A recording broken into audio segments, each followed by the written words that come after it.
যারা আমাদের প্রশাসনের নির্বাচন করবে তাদের মন মানসিকতার প্রথম পরিবর্তন দরকার। সংখ্যানুপাতিক নির্বাচনী ব্যবস্থা আমরা সচ্ছল মনে করি।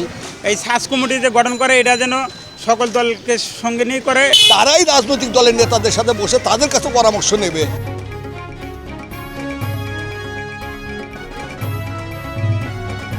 নির্বাচনী সংস্কার নিয়ে আমার পরামর্শ হচ্ছে যে এই সার্চ কমিটি যে গঠন করে এটা যেন সকল দলকে সঙ্গে নিয়ে করে এবং সবার মতামত নিয়ে করে, যাতে তারা সুন্দরভাবে ভালো একটা নির্বাচন দেশে উপহার দিতে পারে।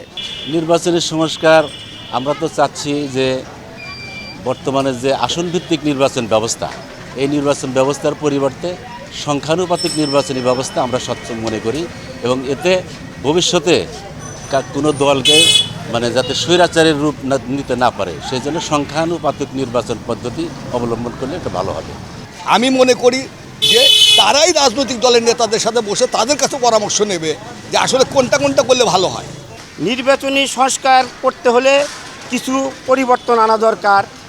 সেটা যারা আমাদের প্রশাসনের নির্বাচন করবে তাদের মন মানসিকতার প্রথম পরিবর্তন দরকার।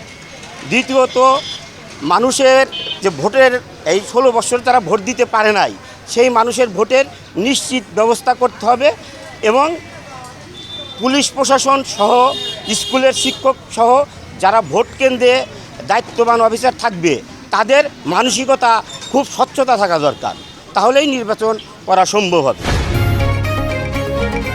পাবলিক রিঅ্যাকশনে আপনার মতামত দিন। আপনার মতামতই পারে দেশ গঠনের নতুন পথ দেখাতে। পাবলিক রিঅ্যাকশন, দেশ গড়ায় আপনার মতামত।